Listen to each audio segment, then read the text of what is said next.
The silent howl. Emily sat at her cubicle, her headset clamped tightly over her ears, the cord twisting around her wrist like a tether to her prison. The flickering fluorescent lights overhead hummed, adding a low, insidious drone to the constant stream of complaints that flowed through her earpiece. The office was a sea of grey. Grey walls, grey desks, grey faces staring blankly at computer screens. It was as if the colour had been drained from everything, leaving only a dull, lifeless monotone. "Can you hear me?" barked the voice of yet another irate customer. "I've been waiting on hold for over an hour." Emily closed her eyes and inhaled deeply, fighting the urge to snap back. "Yes, I can hear you, ma'am," she replied, her voice calm and steady, though every muscle in her body was tense. "I apologize for the wait. How can I assist you today?" The woman on the other end launched into a tirade about a faulty delivery, the words blurring into a familiar rhythm of anger and frustration. Emily had heard it all before. The threats, the insults, the demands for refunds or managers. It was a never-ending cycle. Like the hamster wheel she felt trapped on, spinning endlessly with no escape. She glanced at the clock on her screen. 4:37 p.m.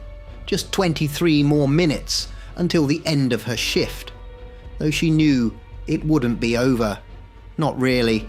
Her manager, Claire, would inevitably find some reason to keep her there.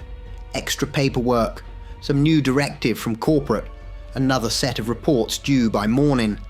Claire's idea of leadership was a sharp word and an endless list of tasks, piling up like the unpaid bills on Emily's kitchen table. "Emily." Claire's voice cut through the air like a whip crack. Emily flinched, tearing the headset away from her ear. Claire stood by her desk, arms crossed, her lips a thin, disapproving line. "Yes," Emily said, trying to hide the exhaustion in her eyes. "Why is this customer still on the line? You need to be more efficient. Handle the calls faster, or we'll be having another performance review," Claire snapped. Emily nodded, swallowing her frustration. "Yes, Claire, I'm doing my best." Claire scoffed, turning away. "Your best isn't good enough, Emily. You need to step it up if you want to keep this job." The words cut deep, although they were nothing new. Emily had been with the company for over 2 years, and not once had she received a word of encouragement or praise. Every day was the same grinding routine. Wake up at 6 a.m. in her cramped flat in Acton, catch the crowded bus to the office, spend 8 hours taking abuse from strangers, then return home to care for her ailing mother, who depended on her for everything. There was no time for dreams, no space for aspirations, only the suffocating reality of survival. Her phone buzzed on the desk, a reminder of her overdraft. Her rent was due in a week, and she didn't have enough in her account to cover it. She could feel the walls closing in around her, the weight of everything crushing her shoulders. The call finally ended, the customer's voice cutting off mid-rant. Emily took a deep breath, glancing around the room. Her co-workers were equally worn down, hunched over their desks like broken dolls. She noticed James, the lecherous manager from the adjacent team, leering at her from across the room. He made a show of stretching, his eyes never leaving her, and she felt a familiar surge of disgust. "Hey, Em," he called, grinning. "When are you going to come have a drink with me? You know you want to." Emily forced a polite smile, the rage simmering just beneath her skin. "No thanks, James. I'm busy." "Oh, come on," he persisted, his voice oily. "Don't be like that. A pretty girl like you shouldn't be so uptight." She wanted to scream, to shout, to tell him exactly where to shove his leering grin, but she bit her tongue. She couldn't afford to lose this job. Not now. Not with her mother depending on her. Not with the bills stacking up like a noose around her neck. The clock ticked to 5 p.m. and Claire approached her desk again, a folder in hand. "Before you go, I need you to finish these reports, she said without looking at Emily. They're due first thing tomorrow. Emily stared at the stack of papers, her shoulders slumping. I was planning to... Do I look like I care about your plans? Claire snapped. Just get it done. Emily nodded, her hands trembling. Yes, Claire.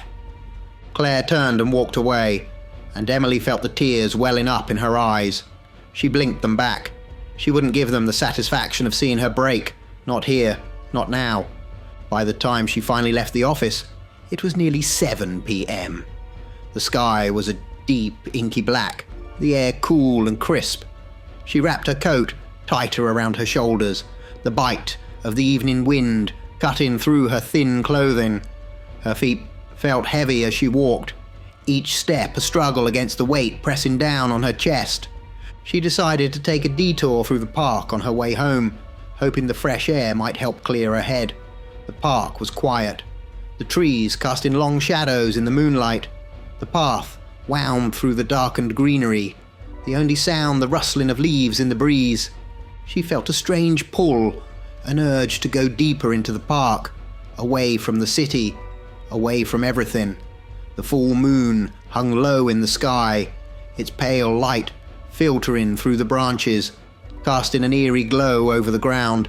She kept walking, her breath visible in the cold night air, her mind numb from the day's onslaught. And then she heard it, a low, guttural growl. Her heart leapt into her throat, her body freezing in place. She saw a figure up ahead, hunched over, wrestling with something on the ground.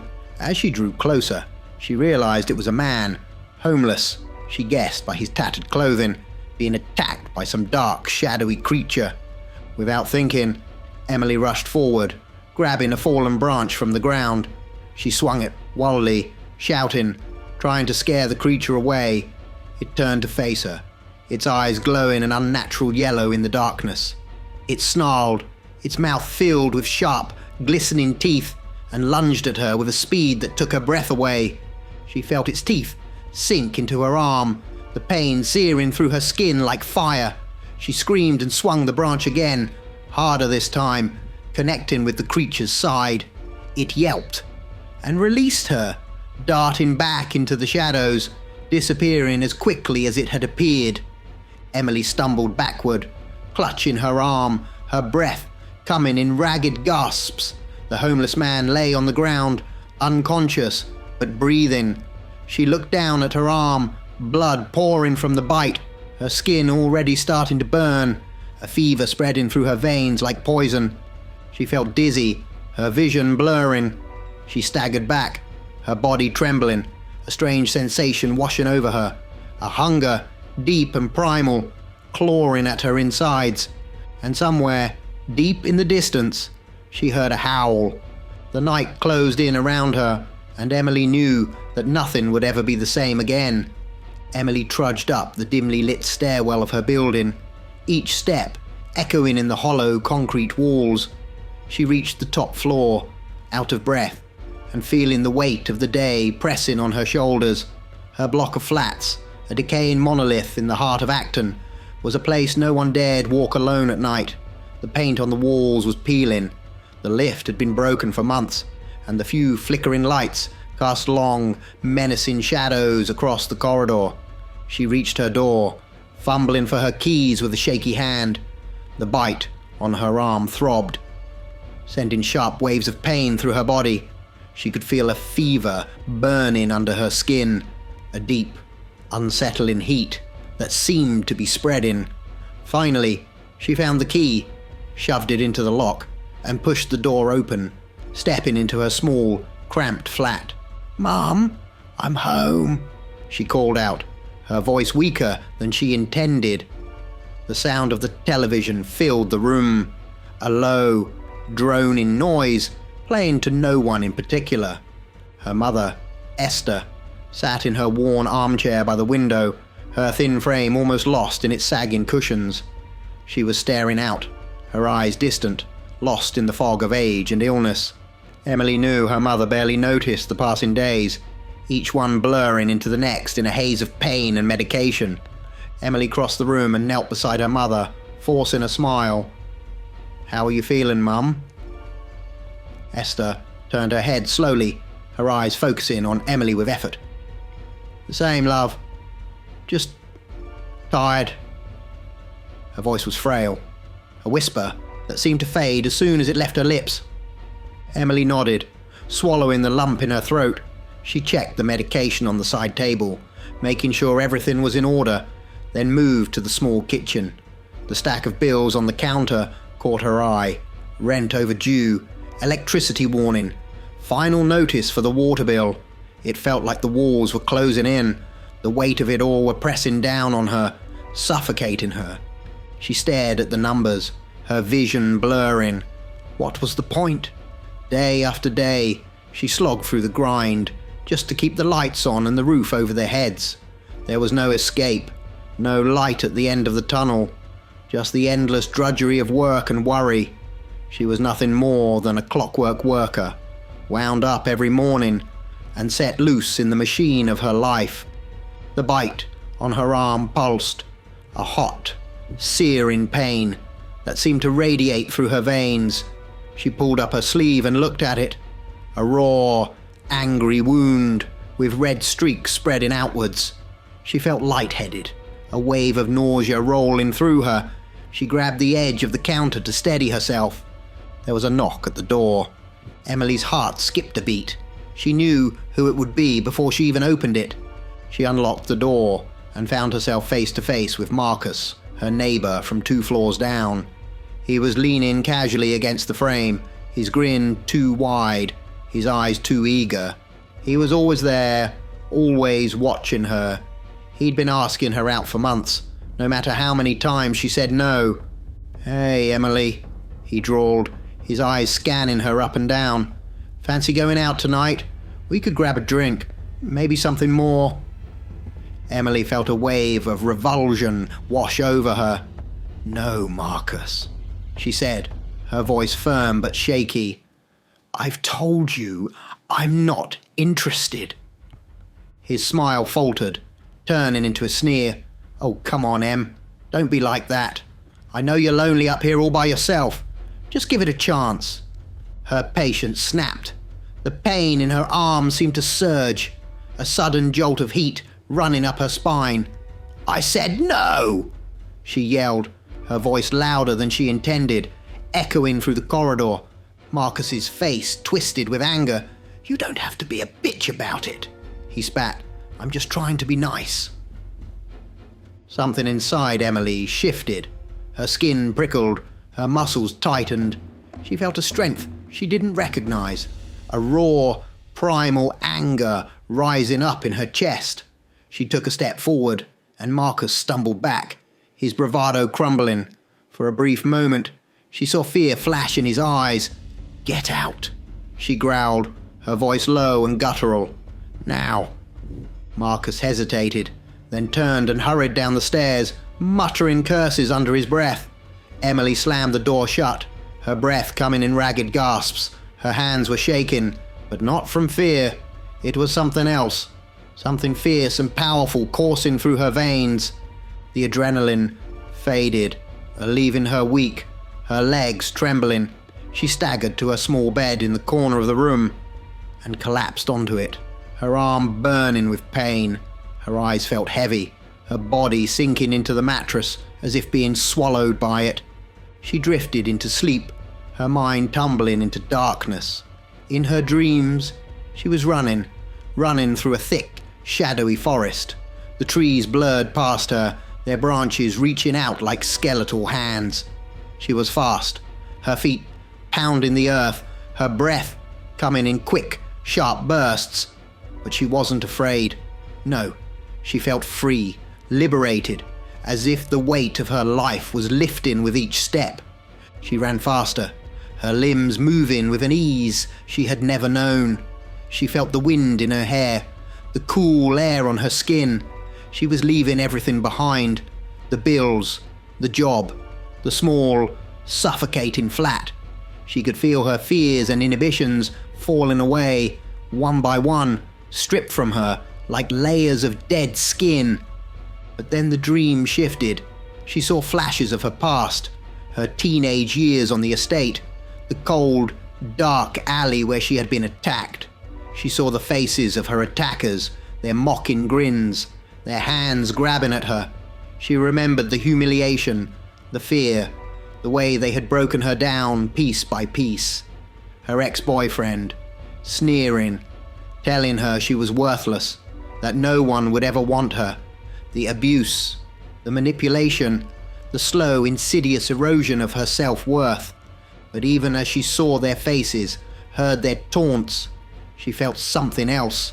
She was running faster now, her body powerful, unstoppable. She felt a fierce joy, a defiance, and realized she wasn't running on 2 legs but 4. Her vision sharpened, her senses alive with the smell of the forest, the sound of her heart pounding in her chest. She felt wild, untamed, a creature of the night. And then she woke. Emily gasped, sitting up in bed, her heart racing. The room was still dark, the first grey light of dawn filtering through the curtains. She glanced at her arm, expecting to see the angry wound, but it was gone.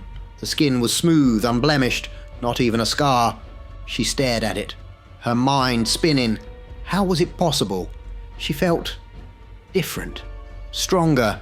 She pushed herself out of bed, crossing the room to check on her mother. Esther was still asleep, her breathing slow and steady. Emily closed the door quietly, leaning against it for a moment, feeling the beat of her heart in her chest. Something had changed, something deep and profound. She felt a strange sense of anticipation, a thrill she couldn't quite understand. She took a deep breath, and with a final glance back at her mother, she stepped out into the new day. The morning air was cold and biting as Emily walked to the bus stop, her breath visible in the early light. She felt different today, sharper, more alert. The dull ache of exhaustion that had clung to her like a shroud seemed lighter, less oppressive. Her senses felt heightened. She noticed everything around her in vivid detail. The flicker of a street lamp, the faint scent of damp concrete, the distant hum of traffic. The bus arrived, rattling to a halt with a groan, and Emily climbed aboard, moving quickly to find a seat. The bus was already crowded, the familiar mix of tired commuters and bleary-eyed school kids, packed together like sardines. She squeezed past a group of men lounging in the back, their eyes following her as she passed. One of them, a tall man with a crooked grin, leaned forward. "Hey, beautiful," he slurred, his voice dripping with mockery. "Why don't you come sit here, next to me?" The other men laughed, their eyes gleaming with amusement. Emily felt a flicker of anger, a heat rising in her chest. She stopped and turned, locking eyes with the man. Her gaze was cold, steady, unwavering. The man's grin faltered for a moment, as if something in her eyes had caught him off guard. "I don't have time for your games," Emily said, her voice low and firm. "So why don't you just shut up and let everyone here have a peaceful ride?" The man blinked, his smile fading. The others fell silent, their laughter dying in their throats. There was something in her tone, in the way she held herself, that made them hesitate. They shifted uncomfortably, exchanging glances. The tall man opened his mouth to say something, but no words came out. He looked away, suddenly interested in the floor, and Emily turned and found a seat near the front. She felt a strange rush of satisfaction as she sat down. She didn't know what had come over her, but it felt good. It felt powerful. The bus rolled through the streets of London, the buildings passing by in a blur. Soon they arrived at her stop, and Emily stepped off, feeling a cool breeze against her face. She made her way to the office, her footsteps confident, purposeful. Inside, the same grey monotony greeted her, the same droning lights, the same murmurs of conversation, the same sense of suffocating sameness. But today, Emily felt different. She felt alive. She sat down at her cubicle, put on her headset, and began to take her first calls of the day. The initial ones went smoothly, the customers polite and straightforward, but then her screen flashed, and she saw the name of a notorious caller, a woman who had terrorized the team with her rants and unreasonable demands for weeks. Emily took a deep breath and answered, "This is Emily. How can I help you today?" The woman on the other end didn't waste a second. "About time. Do you people have any idea how long I've been waiting? My bill is completely wrong again, and I demand you fix it right now." Emily held the phone away from her ear for a moment, the woman's shrill voice piercing through the headset. She'd dealt with customers like this 100 times before, always calm, always professional. But today, something inside her snapped. "Ma'am," she said, interrupting the tirade, "if you'd just pay your bill on time, you wouldn't have these problems. It's that easy." There was a stunned silence on the other end of the line. Emily could almost hear the woman's jaw drop. Before the customer could recover, Emily hung up, feeling a small, rebellious smile curl on her lips. A moment later, Claire was at her desk, her face flushed with anger. "Emily, what the hell do you think you're doing?" she demanded. "We don't speak to customers like that. You're here to take their abuse, not dish it out." Emily turned to face her manager, her eyes cold and sharp. "You know what, Claire?" she cut in, her voice firm. "Maybe if you treated us like human beings and not like punching bags, we wouldn't be losing customers left and right. And just because your husband left, you doesn't mean you can treat us like children." Claire's face went pale, her mouth opening and closing like a fish out of water. The entire office fell silent, every head turning toward them. Claire's hand trembled, and she looked as if she might collapse. How dare you?" Claire stammered, but Emily wasn't finished. "Oh, I dare," Emily continued, a newfound strength in her voice. "And while I'm at it, take your job and shove it somewhere the sun won't find it. I'm done." Without waiting for a response, Emily stood up, grabbed her coat, and began walking toward the door. Her co-workers watched in stunned silence, their mouths agape. As she passed James, he gave her a sly grin. "Wow, Em," he chuckled. "You sure stuck it to her. Never thought you had it in you." Emily stopped and turned to him, her eyes narrowing. "And you," she said sharply, "why don't you stop creeping around like a sad old dog and get a life, James? Your little games don't scare anyone. They just make you pathetic."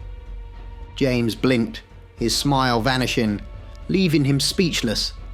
Emily didn't wait for a response. She turned and walked out of the office, pushing through the glass doors and stepping out into the cold morning air. She felt the weight of the world lift from her shoulders as she walked away, leaving the office behind her. The thrill of standing up for herself coursed through her veins like a shot of adrenaline. She felt free for the first time in years.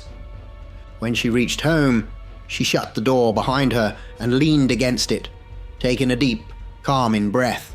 She listened to the silence, feeling the thump of her heart in her chest. For now, she was safe. For now, the world outside could wait. Emily moved around her small flat, her hands busy with chores, her mind numb from the events of the day.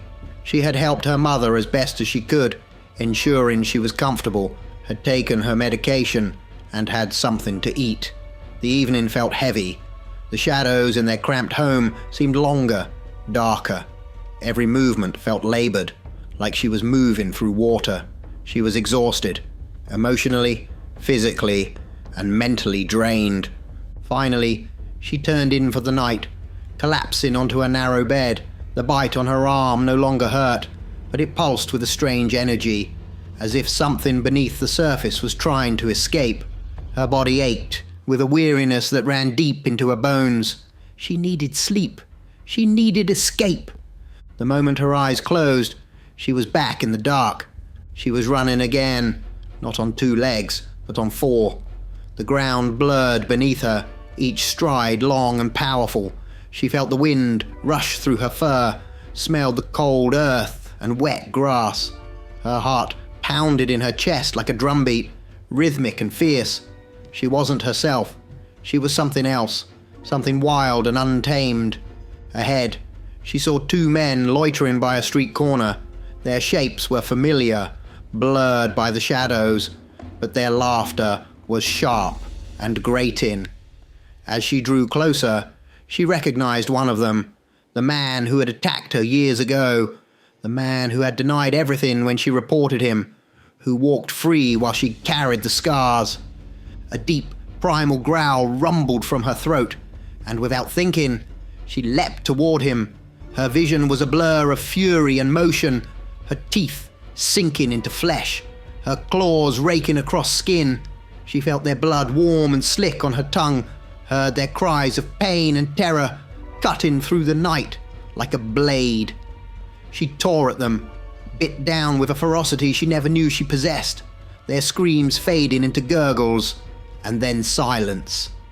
She left them there, broken and bleeding, and began to run again.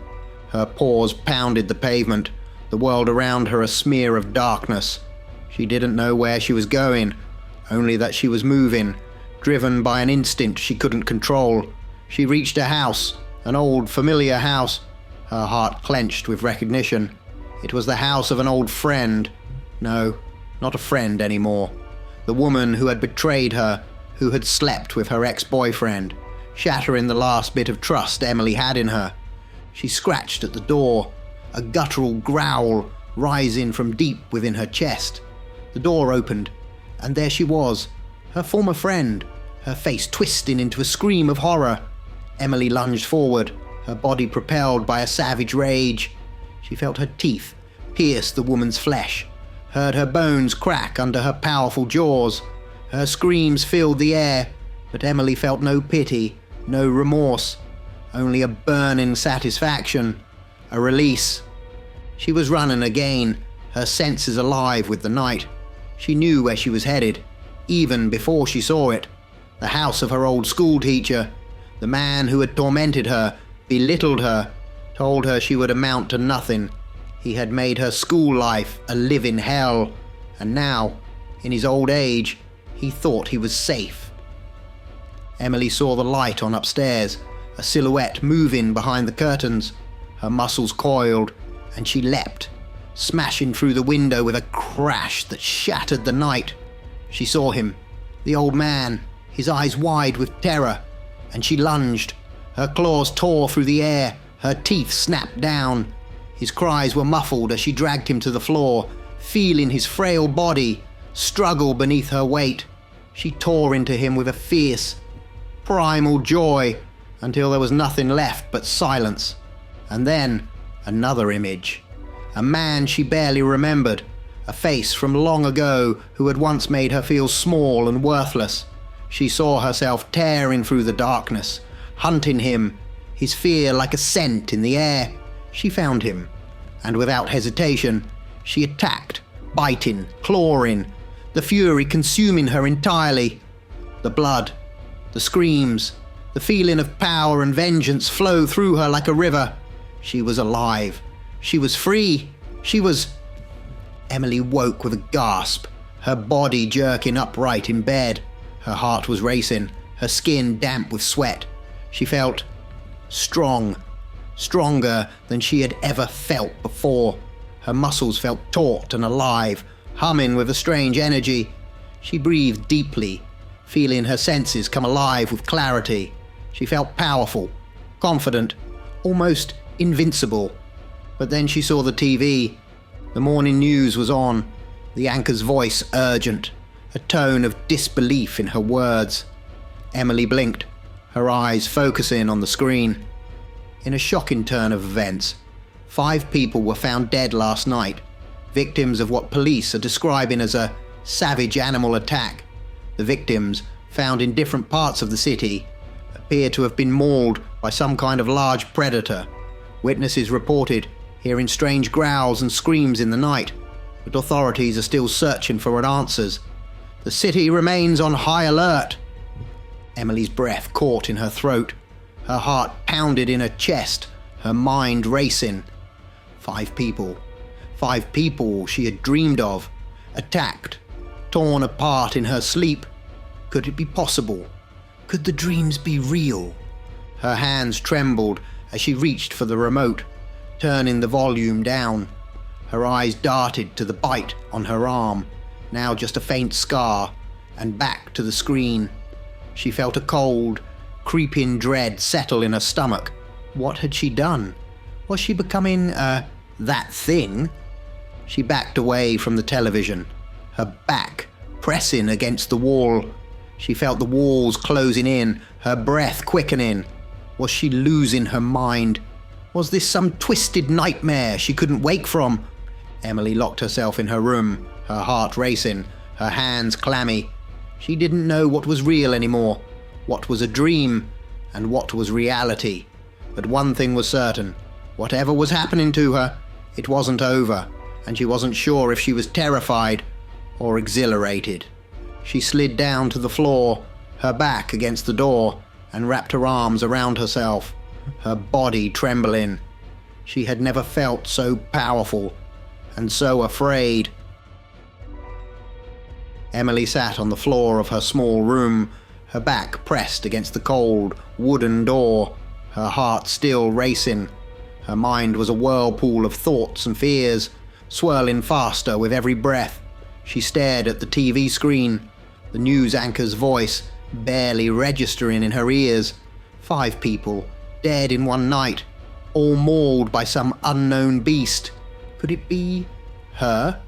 She shut her eyes tightly, trying to steady her breathing, trying to make sense of the dream that felt so real.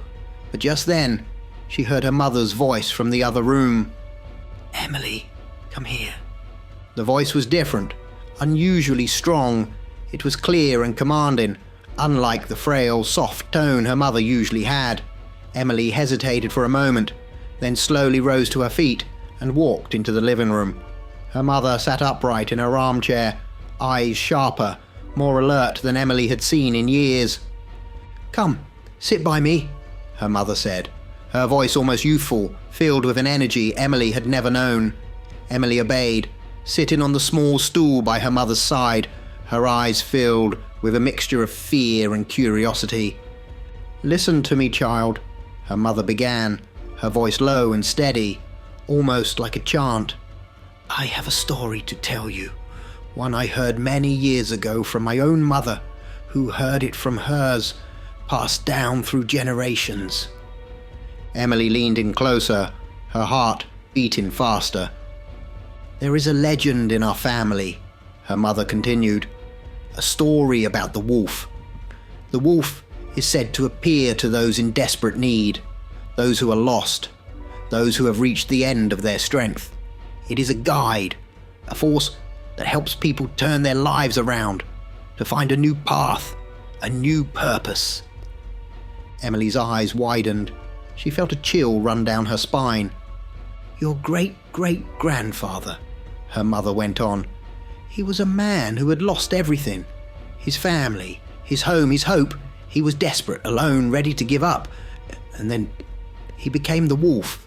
It was said he roamed the night, a creature of both shadow and strength, until his life had meaning again, until he was able to rebuild, to find joy once more. The wolf stayed with him until he no longer needed it." Her mother's eyes seemed to look right through her, as if seeing something far away, something only she could perceive. "Emily," she said softly, "maybe the wolf has come to you now, to help you, to guide you. Perhaps you have been chosen, just like he was." Emily stared at her mother, her heart racing. "But what if it's true? What if I've hurt people?"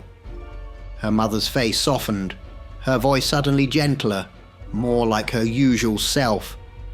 "Emily, what are you talking about? Why aren't you at work? You should be working." Emily blinked, her mother's tone changing so suddenly, as if waking from a trance. The clarity in her mother's eyes faded back into the familiar haze. Emily realized that her mother might not even remember what she had just said, but the words stayed with Emily, a seed planted deep in her mind. That night, Emily tried to stay awake, her eyes wide open, her mind racing with thoughts of wolves and strange dreams, but the fatigue was too much. It pressed down on her, heavy and irresistible. Her eyelids grew heavier with each passing moment, and despite her best efforts, she couldn't fight it any longer. Sleep claimed her. Once again, she was in the darkness, running. But this time, it was different. She wasn't running towards something or away. She was simply moving, feeling the night air in her fur, the ground beneath her paws. She saw a young man ahead, standing alone on a bridge, looking down into the cold, dark water below. He turned to see her, his eyes wide with fear, his body trembling. Emily felt a surge of something primal, an urge she couldn't control. She leapt toward him, and in an instant, her teeth sank into his flesh. She bit down, tasting blood, and then she woke up. Emily jolted upright in her bed, gasping for breath. Her skin was slick with sweat, her heart pounding in her chest. She looked down at her arm, where the bite had been. It was gone, and not a scar, not a mark, nothing. She touched the spot, feeling her smooth, unblemished skin. The pain, the burning sensation, it had vanished. She felt different, strong, confident. The phone rang suddenly, startling her. She reached for it, her hand still trembling. "Hello?" she answered, her voice uncertain. "Emily," a voice on the other end said. "This is David, the director from your old job. I heard what happened yesterday, how you stood up to Claire, and I have to say, we need someone like you." Emily blinked, trying to process his words. "Like me?" "Yes," David continued. "Someone with confidence, strength, who won't be pushed around. We're looking for a new manager, someone to help build the team back up, give it direction. The job comes with a significant pay raise, a company car, pension, and full medical care for you and your family. What do you say?" Emily felt her breath catch in her throat. This was what she had always wanted: recognition, respect, a chance to make a difference. It was more than she had ever dreamed of. I'll think about it," she managed to say, her mind spinning. She hung up and turned to the TV, still on in the corner of the room.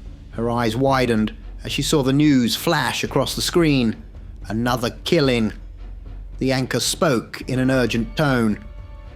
"A creature seen fleeing from the scene of the attack.